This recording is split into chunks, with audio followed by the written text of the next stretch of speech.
I want to speak to Joshua Samaru's father today, and by extension anyone else who seems to be missing the point. I saw in the media that he says, apparently Kaya is a gangster. How do you proceed to arrest one protester but then you let the next protester walk free? How dangerous is one girl that they had to send a whole riot squad with bulletproof vest and helmet? Did you know they want to arrest the girl that they paralyzed? No. Neither did I. It's all a gimmick from the... If the next words out of your mouth have anything to do with political affiliations, I will slap the hell out of you. So we can't protest in these places now. Right. But the rules didn't exist yesterday, so did she actually do anything wrong? But why should I care? None of this happening to me. I mean, if that's how you feel, that's how you feel. But don't expect me to come right in for you if they lock you up next. You know how they say we like to copy everything in America? Yeah. You ever thought that we'd ever copy their injustice system too? Neither the family, neither Kaya, no one has really said what they were doing in Maloney and why they evaded police from Maloney to St. Augustine. Does it matter to you? Because you said you don't know her personally. What matters to me is that I saw a young man that surrendered. The job of the police, regardless, even if it is he was shooting at the police in Maloney, and then they got to him in St. Augustine, and he surrendered, the job of the police was to arrest him and take him to face the court, and that was not done. I'm playing devil's advocate here. Even if he pointed, well, the account says he pointed a gun, or Kaya pointed a gun somewhere in the vicinity of Makoya. So police in their mind know that, or think that there is the gun that wasn't produced, the gunshot residue that has not been given, the young lady who they say that was a shooter that was allowed to leave the country. The maths no maths. What are the loopholes in this whole police account that we have read? We saw the video. We saw the young man's hands outside of the window. The police then come to tell us that the shattering of the back glass was her shooting, when it is we could clearly see that the bullet entered the back glass and came through the windscreen. So that was a shot that came from outside of the car. That don't make sense. The fact that she has been riddled with bullets in her back, when it is they say that she was facing the man shooting, that don't make sense. What else we can say that don't make sense? The fact that our commissioner of police thought that it was advisable. I know I couldn't do one side without doing the next. This is Celi's statement. So according to Celi, she was running errands with her boyfriend when he received a phone call to meet somebody in Maloney area. So they went. But like he was on the phone with the person, and after a brief conversation, she heard him speaking in a different tone saying, "Dobada, Dobada," and then he began to reverse the vehicle.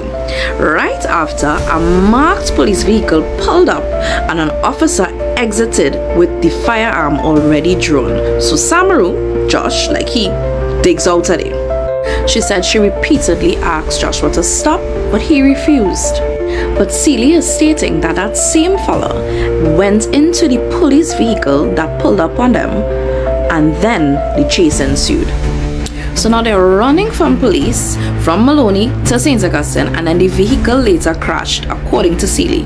And then she saw Joshua raise both his hands outside the window before hearing multiple gunshots.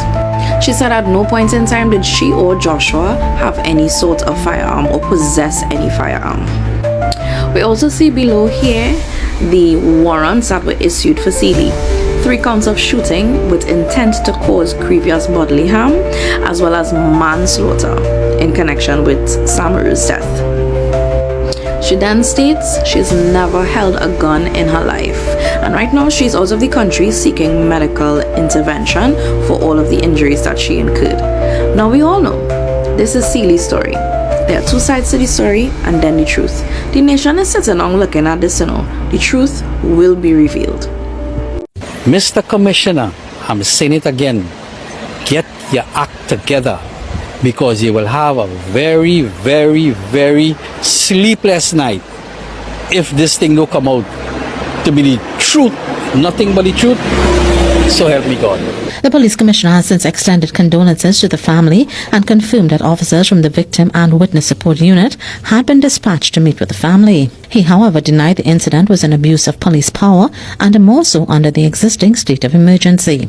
Overwhelmed by the outpouring of public support and the offer by communities willing to protest against similar police action in their areas, Samaru called for cool heads to prevail and urged persons not to break the law. A female resident of St. Paul Street, East Dry River, said they are concerned that they too could suffer a similar fate at the hands of the police.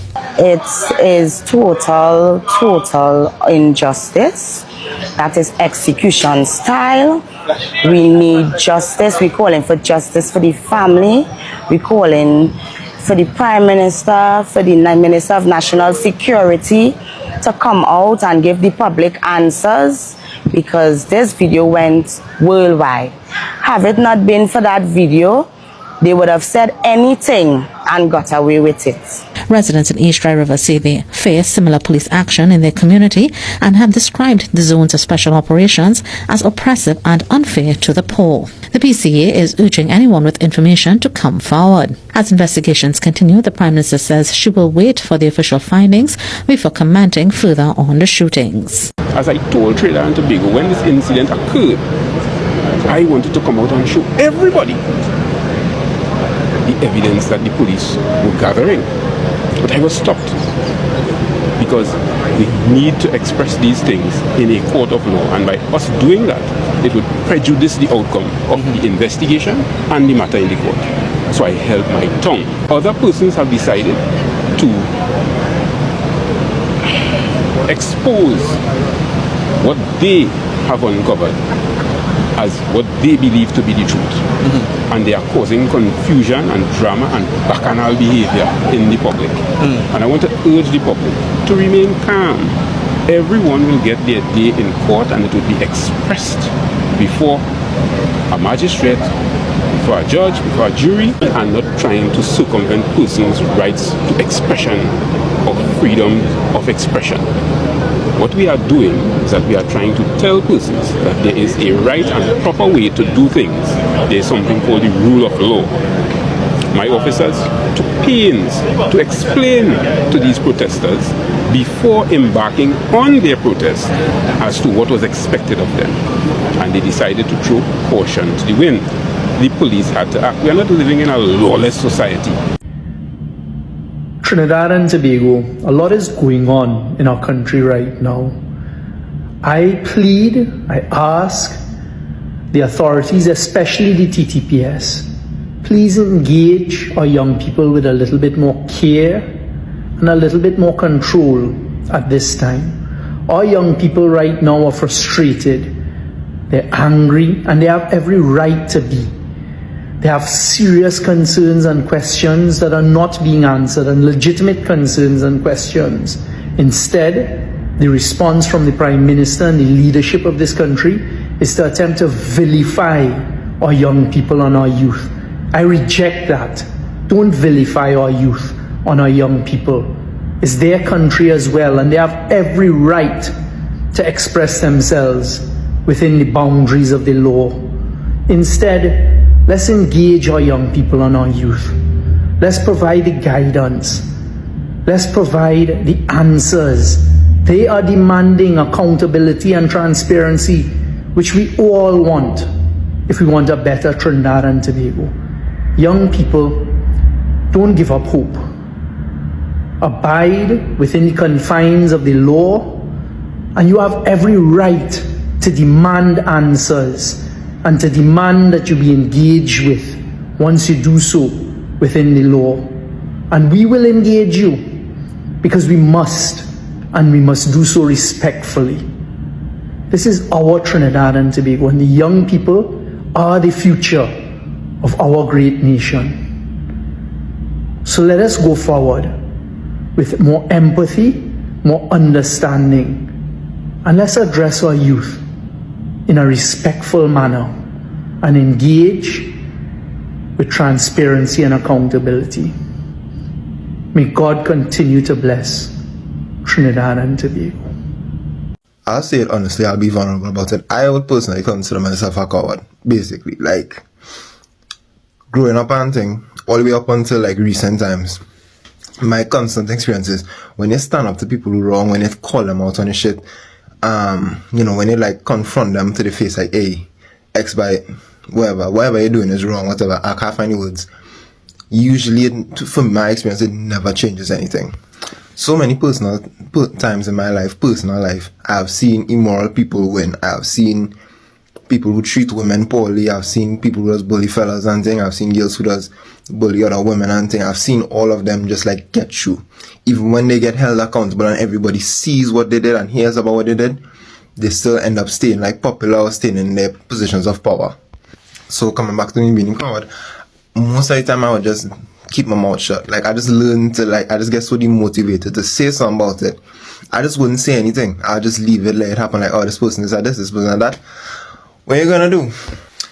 And then recently with everything that's going on in news, you see that going on, and I just stop and I realize, dog, nobody, that's a horrible excuse. It doesn't matter if, you know, you saying something changes anything. You still have to say something. What happened was an extreme injustice. It is unfair and it should have never happened, and someone is dead and someone's life is forever changed because of the terrible decisions that was made back then. And now someone is being prosecuted and has a warrant out for them, again, based on something that is completely irrational. There's no way what they're saying could ever be true. And her friend, who is just out there standing up for her, was arrested, and yet still she's going to jump out in another protest again and again and again, as much times as it takes, until something happens. Seeing that just remind me, dog, that nobody has an excuse. When you see something wrong, whether it's somebody treating somebody else wrong or it's something at the government level, you have to say something. Even if it costs you your friends, even if it puts you in trouble, if you see something wrong, you have to say something, because the more we let people just get away with their wicked ways, is the worse the place going to get. And I mean, look at how bad things is now. We were blocking the pavement, came and blocked the pavement, the police and then were blocking him. Bring the riot police to move us for blocking the pavement that they blocked. Well, they really and truly pay attention to the things that all they see and taking place. Please try and really and truly take in what it is you all are seeing. All they know that the police officers have decided not to wear the body cam. We know that the Homeland Security Minister has also said that he's going along with the police officers in them not wearing the body cam. True. We know that we saw the police shoot into the car after the young man had decided that he surrendered. We saw that. We saw the police, then even the commissioner of police come out afterwards and say that he will be granting counseling to the officers. After that, all they listening to the things that we are It's just a whole run around to the nation, to the citizens of this nation to say we don't care. A man is dead, a woman is paralyzed, they don't care. 2 children's futures are now altered, they don't care. What is the point of us as citizens trying to be good citizens, upholding the laws, doing the right thing, living your life, paying your tax, paying dollars, to be killed and gunned down on the street? That making any sense? No sense at all. What is the point? How are we supposed to feel safe in a country that the police officers who are there to protect and serve us are killing us out? And they have no consequences to face. None. They are willing to frame somebody for the murder that we saw them commit. Well, let's think about that. And they are telling us that we cannot believe our eyes. We have to believe what they tell us. Listen, I'm telling all that. Yo, they could come and grab anyone out here, go with we, do whatever they want to do. Because they feel and then like say that is what they fire upon we, and we return fire. How much times we hear that story? How much times it is it's injustice across the board. How it is we could have a DPP read the statements. We know that he saw the video, everybody in Trinidad saw the video. So you decided after you get information that you are still going to stand with the police. The Homeland Security Minister has told us that he will stand with the police. The Commissioner of Police told us that he will stand with the police. The Prime Minister told us that he will stand with the police. So who is standing with us? Who's standing with the people? Nobody. Who's standing with the people? Nobody. We have to stand together and we have to stand for ourselves. Come on. At this point in time, they are telling us it it's now illegal to talk, to use your voice. So what are we supposed to do? Just take what we can and lie down and take it? My people, wake up! Hiding behind a screen and being upset behind a screen is not enough. Come on! Come out! Come out! You need to show them and show them how much you're upset. Because by not showing up, you know what I'm telling them? Well, it's good. It's okay. We just silence is compliance. These police officers that we taxpaying dollars paying when the man come and cannot go and actually do the jobs and go down in the zones and arrest criminals and get ammunition and get drugs. You know what the busy doing? The busy studying to stifle our protest of the people. Imagine the assistant commissioner of police came to police the pavement today. We have an assistant It's almost laughable. One pavement. How they can facilitate the resources. They can't facilitate the resources to actually fight crime and to fight the people that don't know how they're supposed to be fighting, but they have the resources to make sure and plan to arrest and detain people. By the way, we just want to let you know that they reach.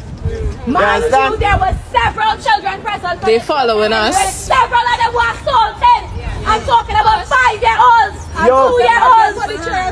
Move. No kind of shame. And they were being told that we are walking with the kids. They don't care. They are shoving kids. I used to tell all them, it have no kind of grace. No kind of humility.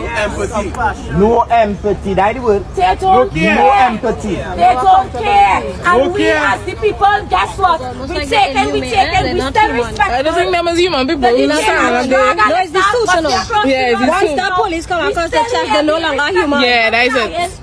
How much more we as the citizens of Trinidad and Tobago supposed to take? How much more? How much more?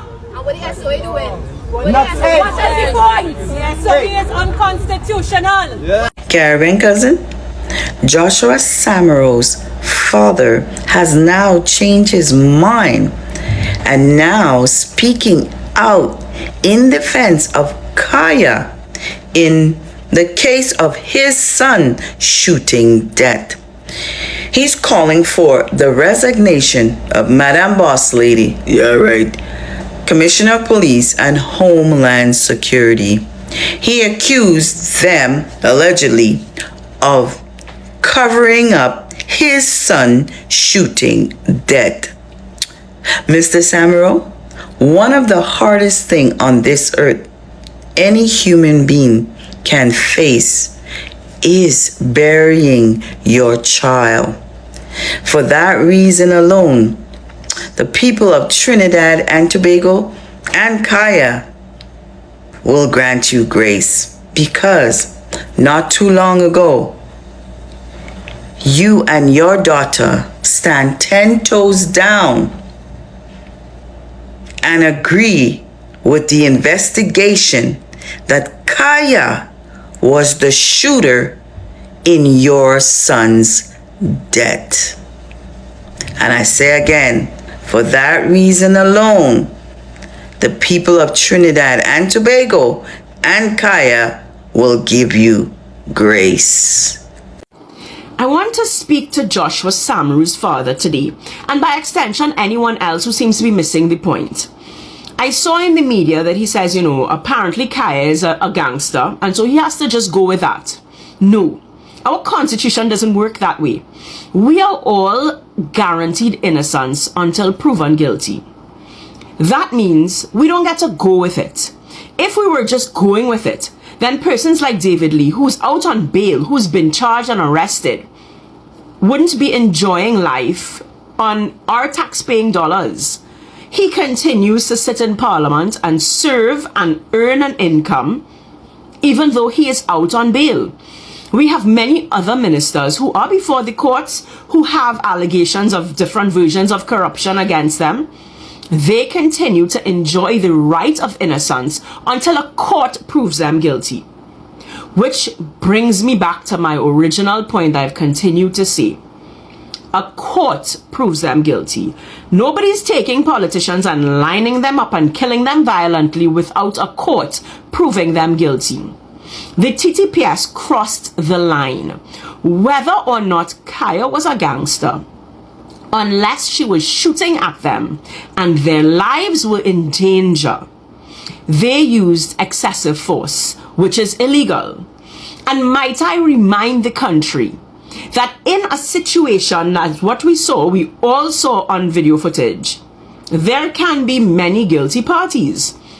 So if Kaya is guilty, I don't see the manslaughter and whatever else. If she is a gangster, that does not stop the police officers from being charged from what was clearly excessive force. I'm not going to go through his entire post, but former commissioner of police, someone that I believe, or they could argue about his attitude, his this, his that, whatever else, but I think he's one of the most qualified persons we have in this country to speak.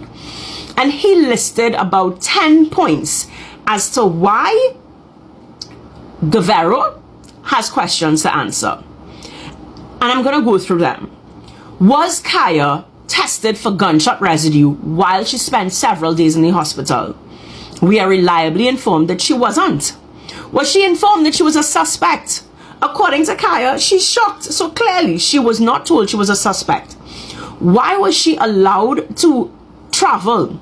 I mean, we are in the middle of a state of emergency. You're a suspect in a murder investigation. You are accused of shooting at police, and you're allowed to leave the country during a state of emergency. Make it make sense.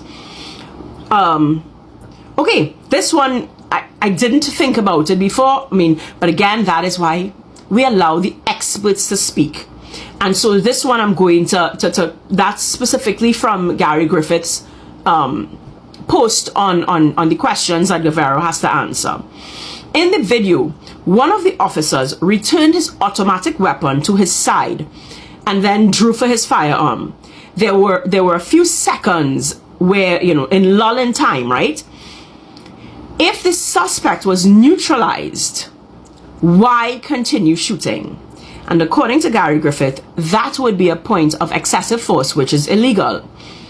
If the suspect was not neutralized, you would expect the suspect to continue shooting because, I mean, hey, you're out of, the police officer's out of firearm, they're out of ammunition, they need to draw for a second firearm. This is a perfect opportunity to continue shooting and neutralize the police officer. There was silence, which leads us to think that the suspect's already dead. Whatever it is, the suspect's neutralized, and there is no need to continue firing at Joshua and Kaya. And that is what we continue to say. It was excessive force, and excessive force is illegal.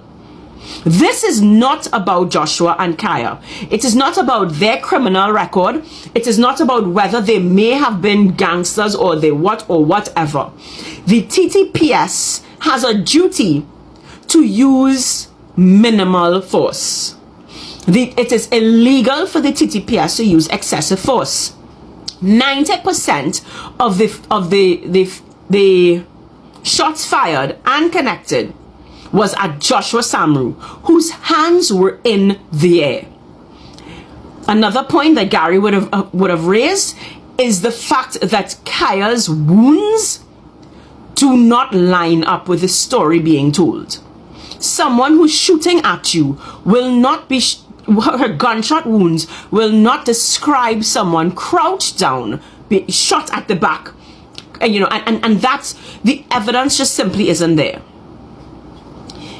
And finally, I want to add, and I've spoken about it before, the protocol for transporting prisoners, the protocol for transporting an injured suspect. So you've shot at Joshua and you've shot at Kaya. Where is your medical training? Did your medical training tell you to put them in a trunk and place two human beings on top of each other that are injured? Did your negligence cause her to be in a wheelchair today? These are separate issues from whether Kaya is a gangster or not. Kaya could be gangster all she wants. That is not for the TTPS to decide. The TTPS does not get to say, well, because we think you are a gangster, we are going to dump you in a truck, in the trunk of a car like a dog. I want to remind Trinidad and Tobago that is the issue. These officers must be brought to justice for their crimes. If Kaya committed a crime, she can go before the courts and she can face whatever she has to face if she is proven guilty of anything. But the officers have not been charged for excessive force, which we all saw, and they have not been charged for dumping 2 human beings into the trunk of their car, and which as that I want to be careful because I have to use allegedly and all of that, but I am nearly certain had those officers handled Kaya properly, she would not be in a wheelchair today. Had they handled Kaya properly, she would not have been in a wheelchair today. And they should be charged for that negligence. Joshua may have survived had he not been placed in the trunk of a vehicle and then have somebody on top of him. These are separate issues, and we must learn to address issues separately. You do not get to get off because you think Kaya is a gangster. She could be gangster all she wants. Even gangsters deserve their day in court. It is why we have politicians who have allegedly robbed our treasury, and they get to continue having access to such treasury until a court puts them behind bars.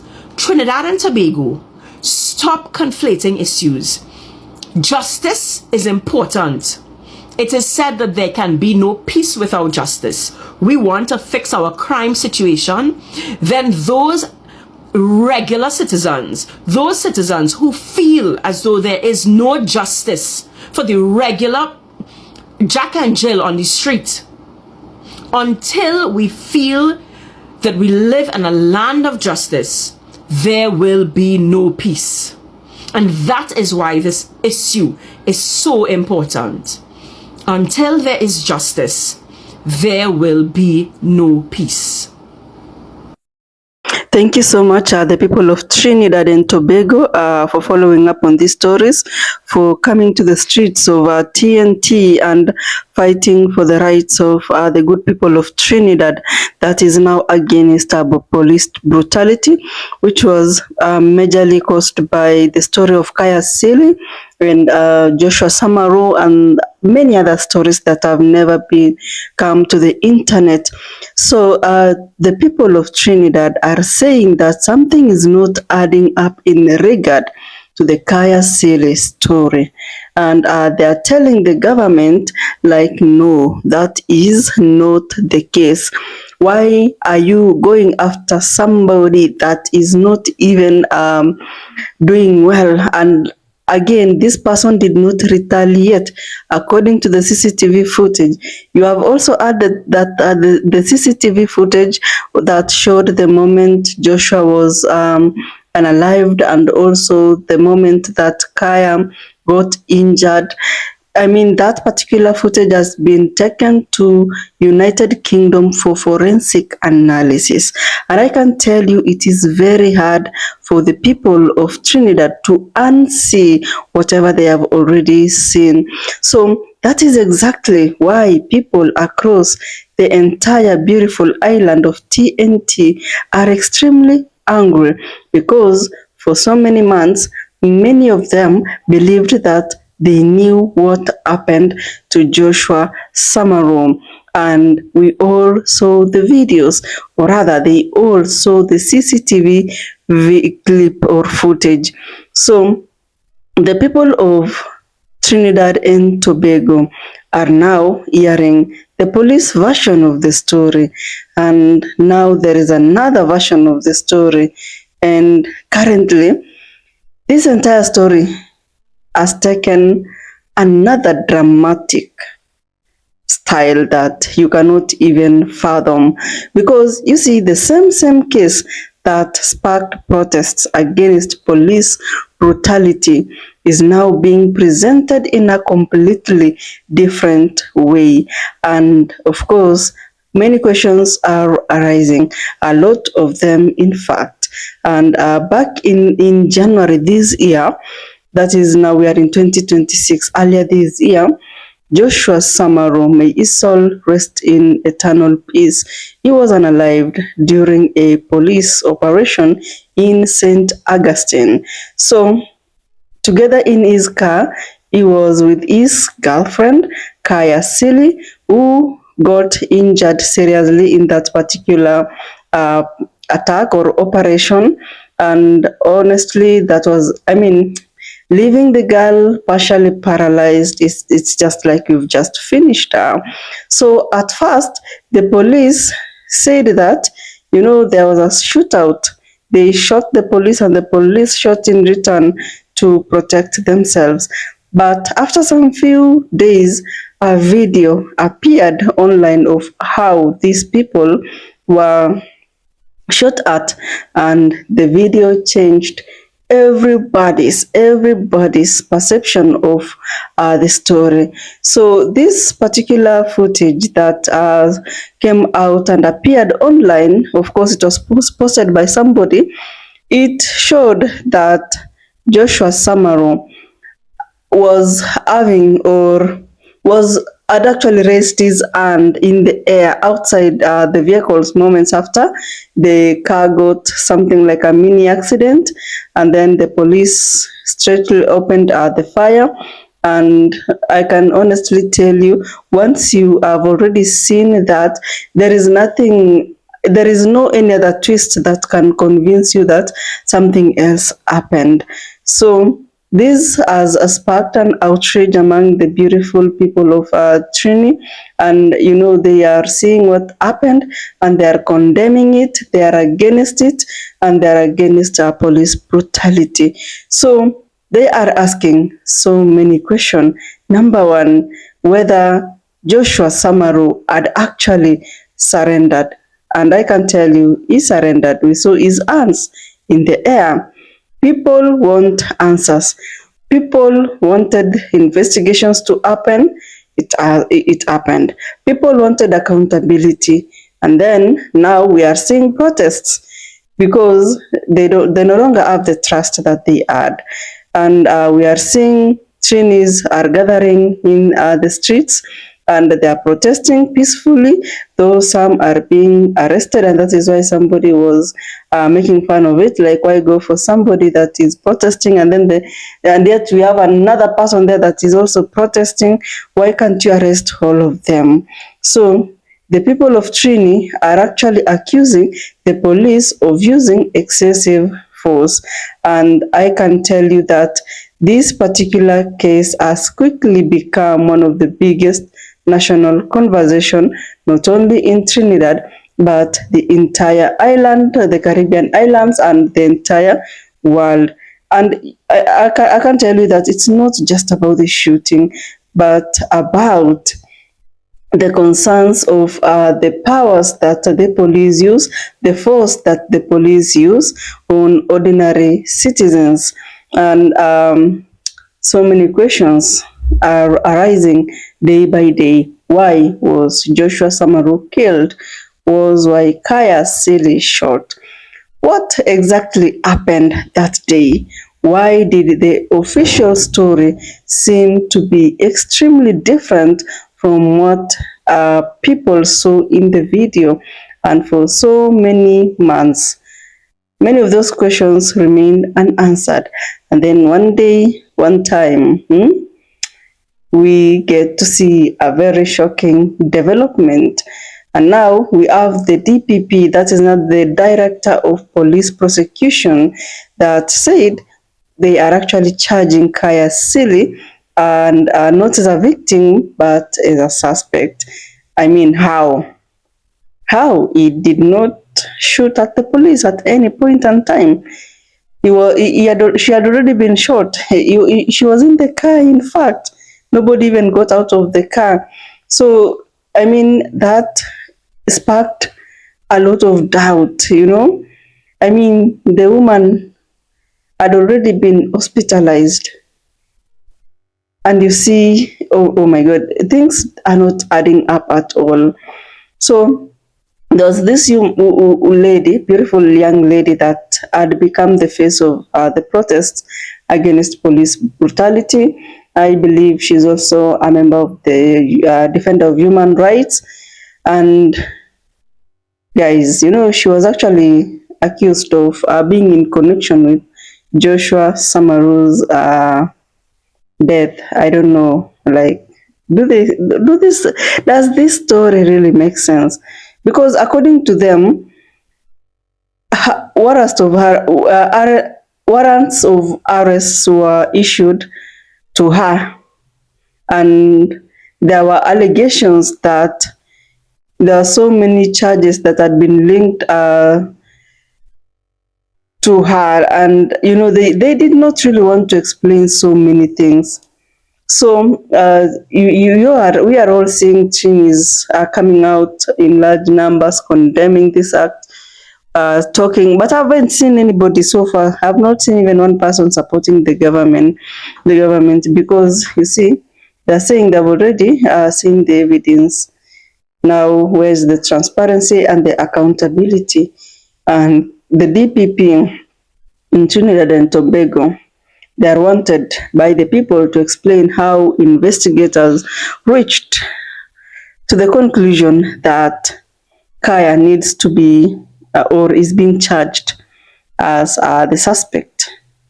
Because if she came out, Kaya actually responded, and in fact, her statement intensified this particular debate.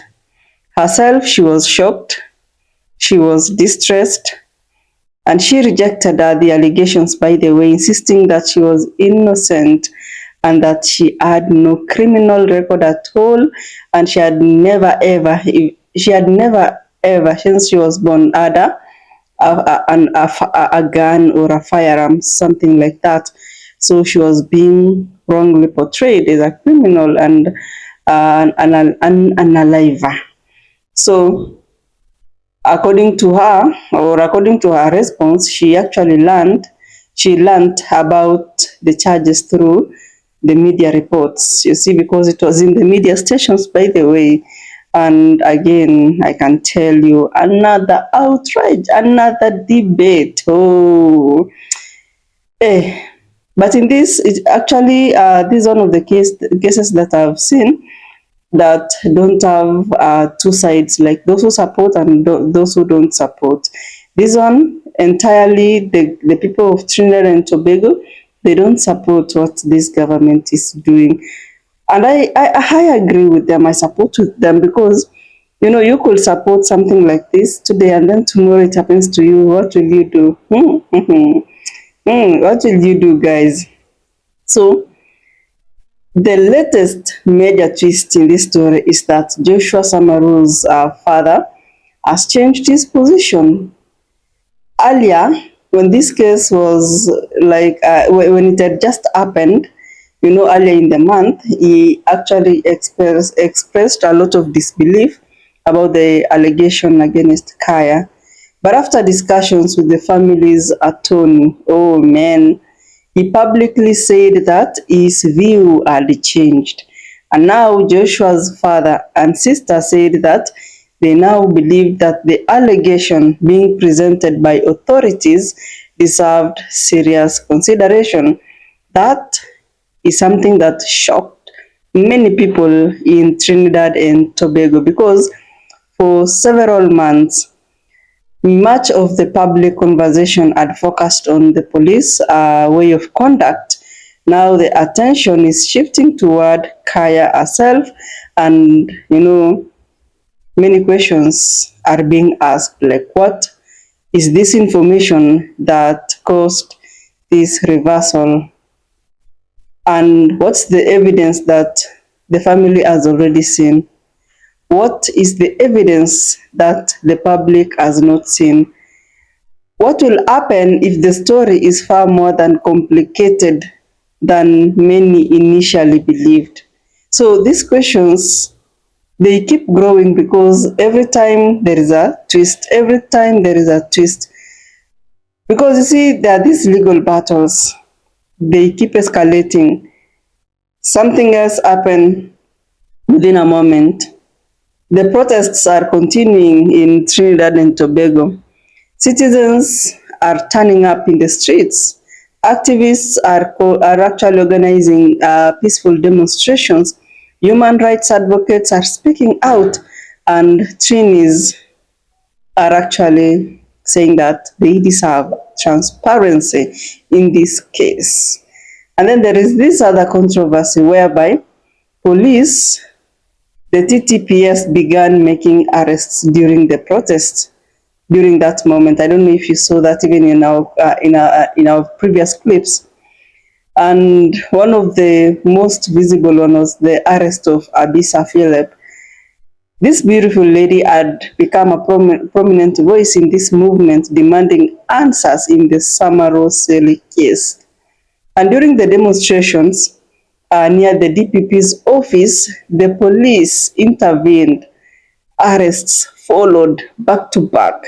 She was detained. Her mother detained. Others as well were detained. And thank God to these smartphones that we are using. You know, the news was already online, and the people of TNT said this is intimidation.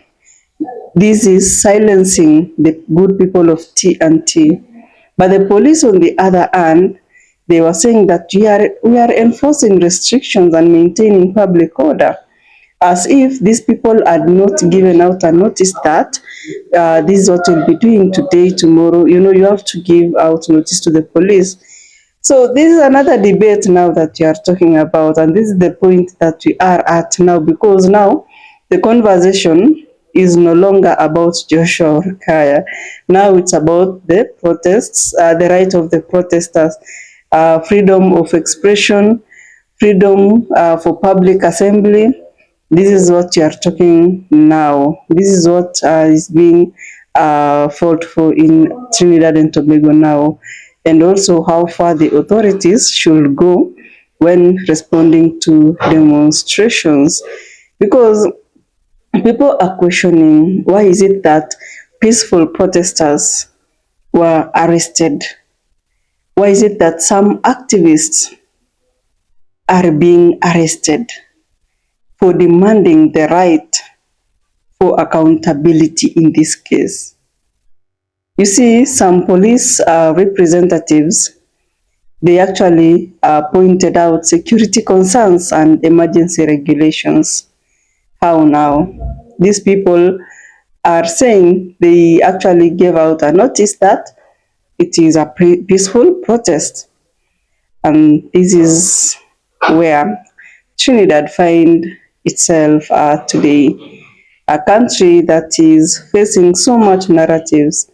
One saying that the authorities have uncovered the evidence that changes everything. Another narrative saying that there are serious questions that remain unanswered. So we don't know where the truth falls. Anyway, guys, I don't know what you think about this particular story.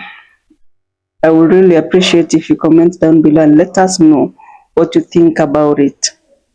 Because I can tell you that these questions, they are in our minds, and there are so many, because it's frustrating.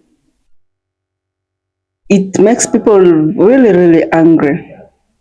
And you know, whenever public trust begins to break down, every new development becomes a controversy. Every statement becomes political. Every arrest becomes symbolic. So people want transparency, justice, everything to do with fairness, you know. Thank you so much if you watched the clip up to this point. I do appreciate your presence like so much. I'll actually see you in the next video tomorrow. Bye-bye. Bye-bye.